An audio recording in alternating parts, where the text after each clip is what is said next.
Hello दोस्तों, मैं जो आपको आज दिखा रहा हूँ वो मैं एक स्टीरियो एम्पलीफायर बनाना चाहता हूँ।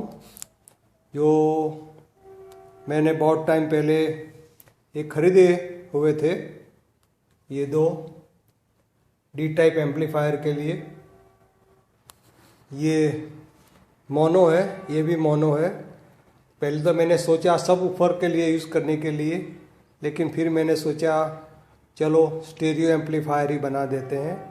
तो ये दो TDA 8954 420 वॉट के मोनो एम्पलीफायर है, TDA 8954 के, जो मैंने अमेजोन से ख़रीदे थे। पता नहीं कितना पैसा दिया था, अभी याद नहीं। 1500 से 2000 के बीच में कुछ दिया था, ऐसा कुछ याद है। जो ये 24024 5 एम्पीयर का ट्रांसफार्मर है, दूसरा भी 24024 5 एम्पीयर का ट्रांसफार्मर है। जो उसका रिक्वायरमेंट है वही है जो साइड में लिखा है, आप देख सकते हैं 24024 AC उसमें डायरेक्ट देना पड़ता है, वो अच्छी बात है। तो उसको मैं कैबिनेट में फिट करने के लिए सोच रहा था कि कैबिनेट बना के उसमें एक स्टीरियो एम्पलीफायर बना दें, जिसका साउंड बहुत अच्छा होना चाहिए। और मुझे मॉसफेट वाला साउंड थोड़ा कम पसंद आता है, इसलिए मुझे डी टाइप एम्पलीफायर का साउंड चाहिए जो बहुत ज़्यादा क्लीन होता है। इसलिए मैंने सोचा चलो डी टाइप एम्पलीफायर एक बना देते हैं। ऐसे तो मेरे पास है डी टाइप वाले, लेकिन ऐसा मेरे पास नहीं था। तो उसके लिए मुझे पहले तो उसका बास ट्रबल वॉल्यूम वाला प्री सेट करना था। तो कौन सा प्री सेट करना वो बहुत मुसीबत थी।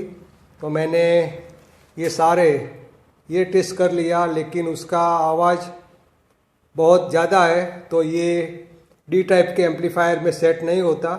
तो उसको मैंने साइड में रख दिया। ये मॉसफेट वाले एम्पलीफायर में 4440 ST के ऐसे जो एम्पलीफायर आते हैं उसमें अच्छा सेट होता है, लेकिन ये डी टाइप के एम्पलीफायर में ये सेट नहीं हुआ। दूसरा मैंने ये भी चेक किया, ये भी सेट नहीं होता है, आवाज़ ज़्यादा पड़ता है और हमिंग बहुत आता है। उसके बाद मैंने ये भी चेक किया, ये भी बराबर नहीं चला, हमिंग बहुत आता है। तो डी टाइप एम्पलीफायर बहुत सेंसिटिव होते हैं, इसलिए उसमें ये नहीं चलते। उसके बाद ये भी चेक किया, उसमें भी नहीं चला, क्योंकि उसका भी ओवर वॉल्यूम है, तो ये नहीं चला। उसके बाद ये भी चला के मैंने देख लिया, तो ये भी नहीं चला। फाइनली ये चला, उसमें कोई प्रॉब्लम नहीं था। 3IC वाला सेटॉन कंपनी का है, जिसका आवाज़ क्लीन है और कोई हमिंग नहीं है। तो उसकी सेंसिटिविटी ये दोनों एम्पलीफायर के साथ बहुत अच्छी मैच हो गई। तो मैंने फाइनली सोचा कि मैं यही बास ट्रबल वाला एम्पलीफायर यूज़ करूँगा, प्री एम्पलीफायर में यूज़ करूँगा। इसलिए मैंने उसका चॉइस किया। सारे मैंने हुकअप करके निकाल दिए, क्योंकि चालू करते ही हमिंग आना चालू हो जाता है एम्पलीफायर। उसका सेंसिटिविटी उसके साथ उसका मैच नहीं होता, फ्रीक्वेंसी मैच नहीं होता। जो भी बोलो वो उसका फ्रीक्वेंसी है उसके साथ मैच नहीं हो रहा था डी टाइप के ये एम्पलीफायर के साथ। दूसरे डी टाइप वाले का मुझे पता नहीं है, लेकिन इसके साथ उसका फ्रीक्वेंसी मैच नहीं हो रहा था। इसलिए मैं अभी उसके ऊपर उसका टेस्ट करके आपको बताऊंगा। फिर बाद में, अभी नहीं, बाद में उसको कैबिनेट में मैं सेट करूंगा। तो कैबिनेट में सेट करने से पहले मैं उसको 2-3 घंटे तक बजाऊंगा। अगर कोई प्रॉब्लम नहीं है फिर उसको मैं कैबिनेट में सेट करूंगा, क्योंकि मैं हर बार यही करता हूं। अगर कोई प्रॉब्लम होता है तो फिर कैबिनेट में से निकालना बहुत मुश्किल होता है।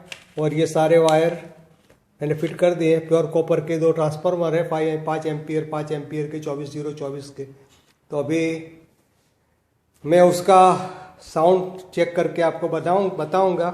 और ये जो प्री एम्पलीफायर है वो 12012 प्लस माइनस से चलता है। उसके लिए मुझे ये छोटा जुगाड़ करना पड़ा 2IC वाला, जिससे मैं प्लस माइनस बना के उसमें मैं उसका जो डीसी का पावर है जो मैंने उसको दिया, और ये 1 एम्पियर का ट्रांसफार्मर है। तो एक कैबिनेट में ये 2 ट्रांसफार्मर लगेंगे 24/0/24 के, एक 12/0/12 का लगेगा। इस तरह से पूरा सेटअप करना पड़ेगा। तो अभी मैं उसका साउंड चालू करके आपको बताता हूँ कि उसका साउंड कैसा आता है। और दोस्तों, अभी मेरे पास 420 वाट के 2 एम्प स्पीकर नहीं है, इसलिए ये फिलिप्स कंपनी के स्पीकर है जिसमें 150 वाट मैक्सिमम वाला और 70 वाट मिनिमम वाला 2 फुल रेंज के स्पीकर लगाए हुए हैं। उस पर मैं टेस्ट करूंगा। बहुत लाउड तो मैं बजा नहीं सकता, लेकिन टेस्टिंग के लिए ये 2 स्पीकर बहुत है। तो अभी मैं उसमें साउंड देके चालू करूंगा।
बहुत अच्छा बज रहा है दोस्तों।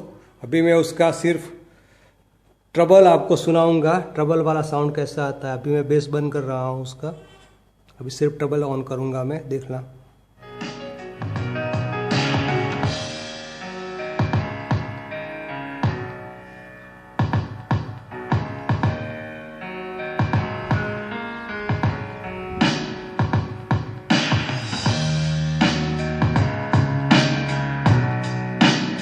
ये सिर्फ ट्रबल बजती है।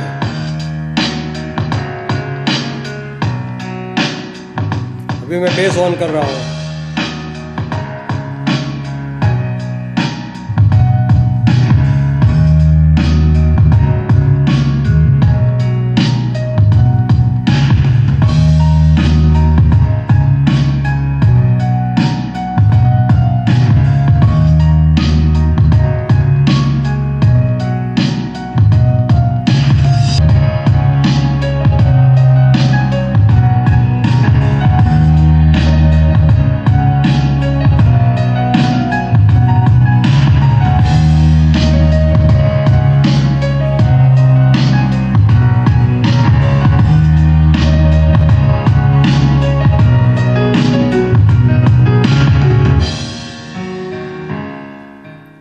बहुत अच्छा बज रहा है, सुपर सुपर। तो दोस्तों, ये बहुत अच्छा साउंड बज रहा है, टोटली क्लीन। मॉस्फेट से तो 100 गुना ज़्यादा क्लीन आवाज़ उसका है, और टाइट आवाज़ है। जैसे कोई क्लीन आवाज़ बजता है, ऐसे बहुत सारा क्लीन और परफेक्ट आवाज़ है उसका। तो दोस्तों, ये बहुत अच्छा सेटअप हो गया है। ये प्री एम्पलीफायर भी बहुत अच्छी तरह से काम कर रहा है। अभी इस तरह से सेटअप करने का मैंने सोच लिया है। तो ये पूरा लेआउट प्लान था उसका। अभी उसको मैं बाद में कैबिनेट में फिट करके जो भी करना है उसमें मैं करूँगा, और कैबिनेट में ये सारा सामान मैं फिट कर दूँगा। और ये स्पीकर 8 इंच के थे, MCM कंपनी के ऊपर थे। हेलो दोस्तों, मैंने ये एम्पलीफायर बनाया है जो कैबिनेट में अभी फिट कर दिया है। ये 2 420 वाट के डी टाइप एम्पलीफायर सेट कर दिए हैं, और ये 2 उसके 24/0/24 5 एम्पियर के ट्रांसफार्मर लगा दिया है। और ये बोर्ड को पावर देने के लिए 12/0/12 का एक ट्रांसफार्मर लगा दिया है। और यहाँ सारा ये पावर सप्लाई बनाया है मैंने, ड्यूअल पावर सप्लाई, जिसमें 78 LM7812 और LM7912 वाला 2 रेगुलेटर लगाया है। यहाँ एक 5 वोल्ट का लगाया है जो ये बोर्ड को MP3 बोर्ड को पावर देगा, और दूसरा 12 वोल्ट का लगाया है जो एक फैन को पावर देगा। और इस तरह से ये बनाया है। पीछे की साइड में ये मैंने 2 RCA पिन लगाया है जो एक कैबिनेट के साथ में नहीं आता है, मैंने हॉल करके बनाया है। यहाँ एक बैंड स्विच लगाया जो नहीं आता, जो मैंने हॉल करके मैंने बनाया है यहाँ पर। और ये पूरा ट्रैक्टर का कैबिनेट है, और जिसके आगे ये USB MP3 प्लेयर का म्यूज़िक का प्लेट लगता है, और जिसके अंदर मैं ये लगाने वाला हूँ बास ट्रबल के लिए। तो अभी सारा फिट हो जाने के बाद मैं आगे का वीडियो बना के आपको बताऊंगा कि ये कैसा वर्क करता है। दोस्तों, मैंने ये एम्पलीफायर बनाया है जो आप देखते हैं। पहले मैंने सारा आइडिया प्रोटोटाइप लेआउट प्लान बनाया था, जो उसका वीडियो मैंने भी शुरुआत में बताया है आपको। और ये सारा मैंने उसमें कैबिनेट में फिट कर दिया है। ये सब सारा इस तरह से बहुत अच्छी तरह से ये कैबिनेट में फिट हो गया है। और उसमें 3 ट्रांसफार्मर लगाए हैं, ये आप देख सकते हैं। उसमें मैंने 3 ट्रांसफार्मर लगाए हैं, एक मोनो एम्पलीफायर के, दूसरा एक मोनो एम्पलीफायर के लिए, और ये बास ट्रबल की किट के लिए। और इसमें से जो 012 निकलता है वो मैंने फैन के लिए और आगे का MP3 प्लेयर चलाने के लिए मैंने यूज़ किया है। और पीछे ये मैंने फैन है वो तो साथ में आता है, और ये ऑन ऑफ का बटन लगा दिया, एक फ्यूज़ लगा दिया। और ये बैंड स्विच है जो दबाने से MP3 का प्लेट चलता है, और छोड़ देने से ये RCA का उसमें जैक चलता है। ये ट्रैक्टर का कैबिनेट है, ट्रैक्टर में जो यूज़ करते हैं वही कैबिनेट के अंदर ये मैंने सारा किया है। तो दोस्तों, अभी मैं उसका साउंड टेस्ट करके आपको सुनाता हूँ।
दूसरा साउंड में लगाता हूँ।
दोस्तों इस तरह से ये उसका म्यूज़िक है, बहुत अच्छा बजता है और इस तरह से डी टाइप एम्पलीफायर पूरा बन गया है। Thank you for watching my video.